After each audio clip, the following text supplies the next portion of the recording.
ada hal yang aneh dan menurut saya memang tidak rasional. Tapi kebanyakan manusia, termasuk saya sendiri mungkin, keanehan itu ternyata dilakukan tiap saat. Kenapa demikian? Dan apa yang aneh itu? Sesuatu yang aneh itu adalah ketika kita tahu yang benar, tahu yang salah, bahkan tahu dampak-dampaknya, tapi tetap saja kita melakukan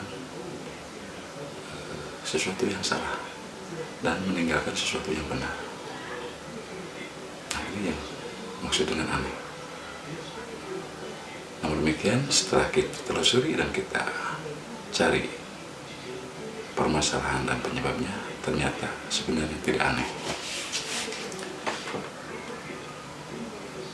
Kenapa tidak aneh? Banyak sekali alasannya. Dan kita kaitkan dengan keyakinan kita terhadap agama, terhadap hari akhirat nanti, terhadap azab sebagai sebab akibat dari perbuatan buruk, perbuatan yang berdosa.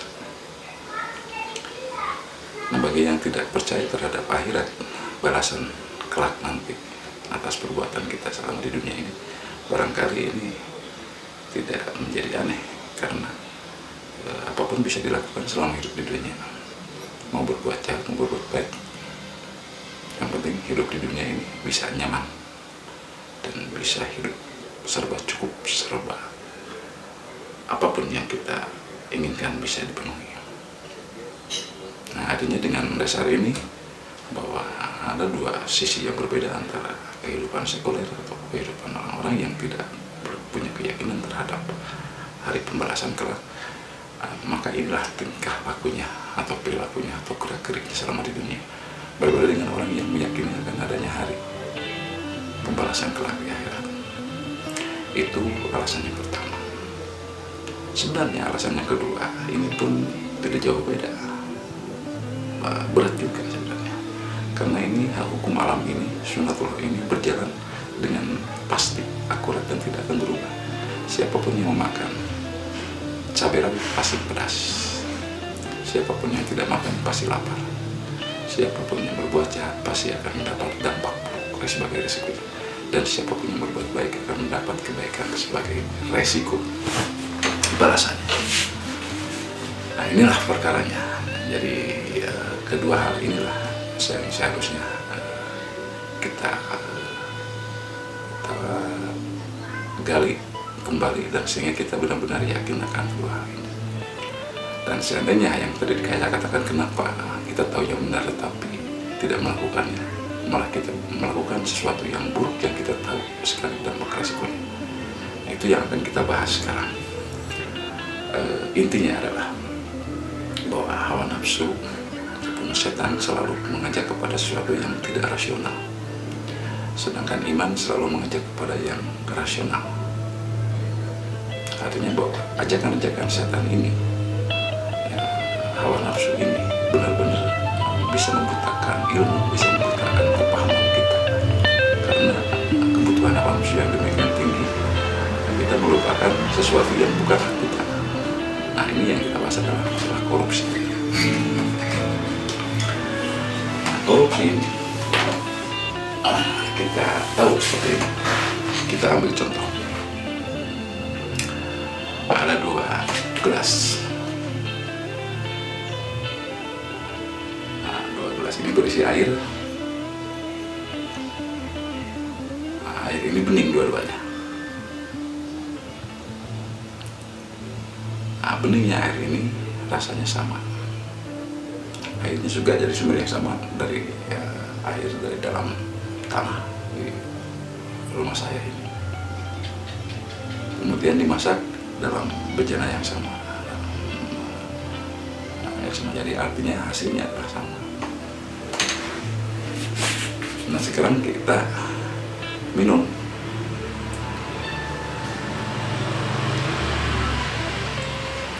rasanya sama. Nah, apa yang menjadi permasalahan sehingga muncul gelas berisi air ini? Nah, kita ibaratkan bahwa ini adalah minuman atau air yang halal, ini adalah air yang haram.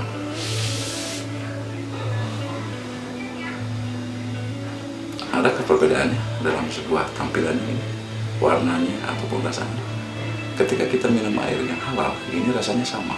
Ketika kita minum air yang haram, rasanya pun sama. Ketika kita makan uang haram dan makan uang halal, rasanya sama.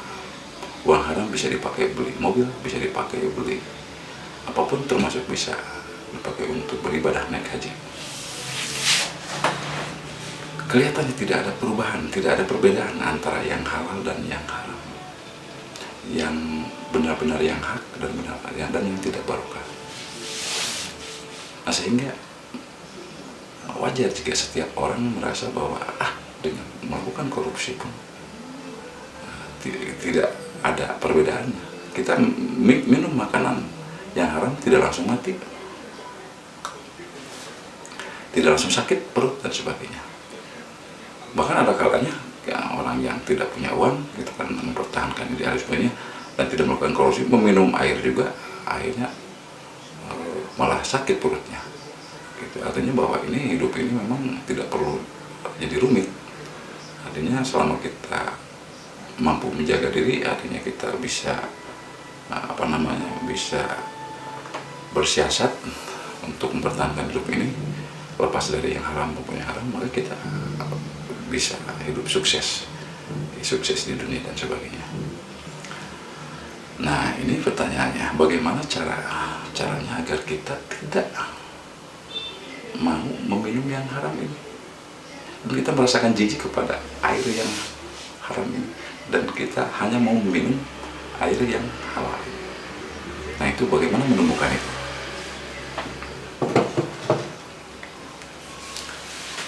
Bagaimana menumbuhkan kita jijik kita melihat ini nasinya nasi dari mana? Nasi dari mencuri, airnya dari mencuri, kopi dari mencuri, rokok dari mencuri, bermain musik kita dari mencuri. Apakah kita bisa memainkan sesuatu yang bukan hak kita, memakai, menggunakan, menikmati, mengkonsumsi? Kalau mungkin kalau kita mencuri langsung ke tetangga, menggunakan air tetangga, kita harus minta izin dulu. Atau kita memerlukan sesuatu, minta sesuatu ke tetangga. Sebenarnya manusia punya malu. Kalau tidak mencuri, ya manusia tidak akan mencuri secara belak-belakan atau secara terbuka. Tapi karena area korupsi itu di lingkungan tertutup yang sama-sama orang-orang yang melakukan korupsi, dia tidak ada perbedaan. Sehingga ketika mengambil uang bukan miliknya itu merasa hal yang biasa, orang lain juga sama. Nah, inilah jadi kepekaan, intinya adalah kepekaan hati kita apakah bermain atau tidak, empati kita bermain atau tidak. Ketika air ini punya orang lain, kita tidak akan mau meminum ini, karena tahu persis kalau ini diminum maka orang lain menderita. Kalau ini adalah susu punya anak saya, tinggal satu-satunya, dan anak saya nanti setelah tidur nanti akan nanyain susu, lalu kemudian susu ini saya minum sampai habis, maka anak saya akan menderita, dia akan menangis. Dan saya adalah orang yang pertama zalim kepada anak saya, berbuat jahat. Begitu pula dengan uang yang bukan hak kita, fasilitas yang bukan hak kita. Kalau kita manfaatkan, kalau kita gunakan, ambil, maka berapa manusia yang akan merasa dirugikan, seperti anak saya kehilangan air susu.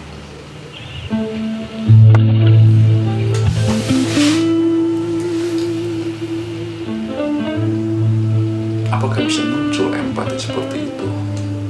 Kita tidak usah memikirkan apa hukuman kalau melakukan korupsi buat kita, karena sampai zaman sekarang ini untuk melakukan korupsi, mencuri di tempat-tempat terbuka pun tidak masih bisa dilakukan. Jarang ada petugas yang bisa memarahi kita, apalagi kalau korupsinya secara berjamaah yang dipimpin oleh ketua pimpinan, dan itu sangat mudah sekali melakukan, dan kita merasa benar karena banyak teman kita tidak malu dan tidak takut apabila korupsi ini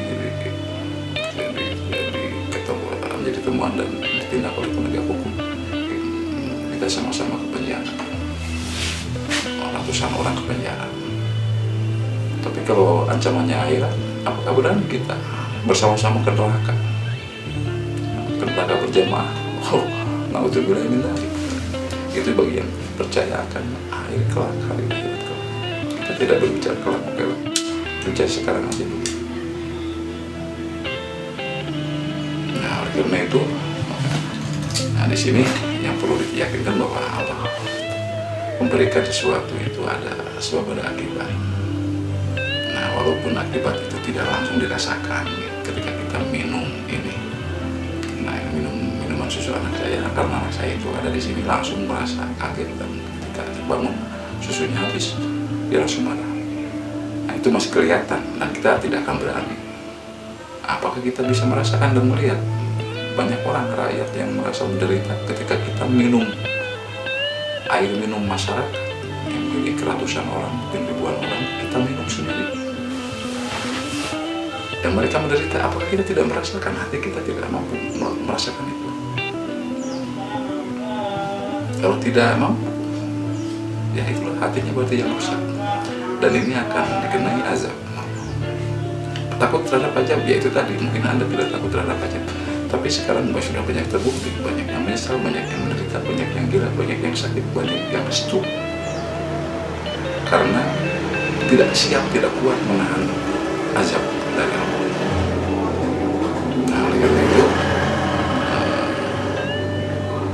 sebelum kita melakukan perbuatan jahat, sebelum kita melakukan korupsi, maka lihatlah anak sendiri.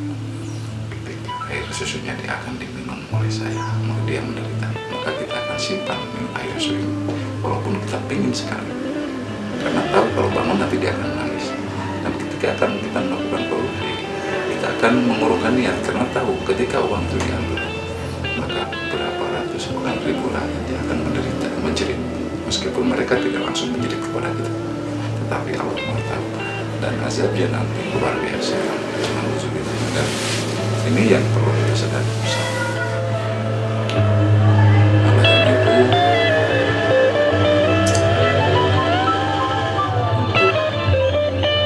untuk ke depan kita tidak bisa menggantungkan harapan kita kepada KPK, kepada pemerintah, kepada kejaksaan, kepada kepolisian, LSM yang terus berusaha memberantas korupsi dengan cara-cara yang masing-masing.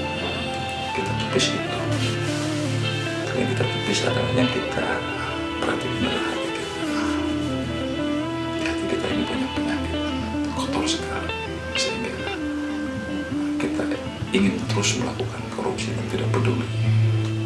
Dan bahkan kita merasa bahwa kita tidak melakukan korupsi karena kita ini mau bekerja, tapi karena banyak korupsi maka kita harus melakukan korupsi. Ya terpaksa, tidak ada kata seperti itu, tidak ada keterpaksaan dalam berbuat maksiat seperti itu, khususnya dalam hal korupsi, karena masih banyak peluang-peluang yang bisa kita lakukan. Maka Allah menyediakan senjata pamungkasnya berupa tawakal. Setelah kita mau berusaha melakukan upaya-upaya untuk perubahan dalam diri kita dan lingkungan untuk memberantas korupsi, dan kita sudah tidak mampu lagi melakukan usaha-usaha tersebut, bahkan kita ketakutan kita akan terbawa arus korupsi itu, maka kita berhenti dan kita bertawakal kepada Allah, dan Allah akan menjamin kehidupan kita dengan rezeki yang tidak disangka-sangka, dengan segala sesuatu yang menurut kita tidak mampu kita melakukannya. Artinya bahwa kita memang akan tidak bisa melakukan. Membayangkan bagaimana seandainya kita pergi meninggalkan pekerjaan yang selama ini menghidupi kita, dan itu rahasia Allah. Kita jangan melihat kekuatan sendiri, otak sendiri, akal sendiri, meskipun akal ini diberi oleh Allah, akal ini terbatas, sangat terbatas. Dan sampai saat ini pun saya tidak merasa bahwa apakah saya ini melakukan usaha-usaha ini menurut kakak saya sendiri sehingga saya punya gaji, punya rumah, dan bisa makan dan sebagainya. Apakah itu hasil jerih payah sendiri? Tidak. Itu semuanya karena Allah, dan ke depan pun karena Allah. Jadi kita serahkan saja, kita bertawakal saja kepada Allah, dan kita bersandar terus kepada Allah. Hanya Allah yang memberi rezeki kita, karena kita terbatas pengetahuan kita mengenai masa depan, mengenai apa yang terjadi ke depan. Maka serahkanlah kepada Allah, dan kita tinggalkan korupsi ini setelah kita melakukan usaha-usaha maksimal. Tapi kalau belum melakukan usaha-usaha, buat apa kita berhenti? Lawanlah dulu korupsi, tolaklah dulu korupsi itu dalam beberapa usaha, beberapa kurun waktu tertentu, sehingga kita ada batas-batas tertentu, sehingga kita bisa mengukur bahwa kita tidak mampu melawan tersebut. Nah, artinya melawan diri kita sendiri karena kita tidak mampu melawan sistem yang demikian besar. Maka kita yang mengalah, bukan berarti mengalah dengan kata predikat kalah, tapi kayak menang menurut Allah, menang karena kita menghindar demi takwa, demi iman kepada Allah, bukan demi apa-apa. Yang kita dampaknya mungkin menderita dan sebagainya, itu adalah salah satu resiko. Tapi sebenarnya hanya penderitaan itu hanya merupakan kenikmatan bagi orang-orang yang bertakwa, karena kita lebih dekat dengan Allah, dan Allah akan menjamin segala sesuatunya baik di dunia maupun di akhirat. Nah, oleh karena itu kita kembali kepada air tadi. Air ini putih, sama-sama putih, sama-sama rasanya sama-sama, tapi apabila ini air yang halal dan air yang haram, ini berbeda tentu. Bukan cuma rasanya, tapi ketika minum yang air yang haram ini, maka terbayang sekali oleh kita berapa orang atau anak saya yang mungkin sakit parah karena airnya, hatinya dari minum oleh saya. Kita dengan bebas saja, aduh enak, sama ini air korupsi kok enak banget gitu dan sebagainya.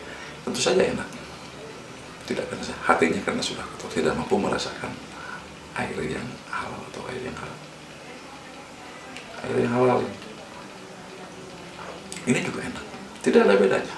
Artinya bahwa yang haram yang halal sama-sama, tidak ada bedanya. Tuhan itu bohong seperti itu, Tuhan itu bohong, kok yang haram juga dikasih. Kalau Tuhan tidak bohong, mungkin yang haram ini langsung sakit perut.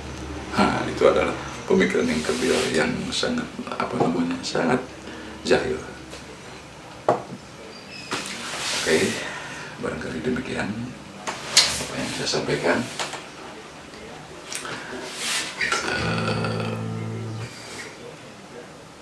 Mudah-mudahan Allah Subhanahu wa Ta'ala, karena segalanya kita kembalikan kepada Allah. Mudah-mudahan semuanya diberi hidayah, kita semua diberi hidayah, agar kita mampu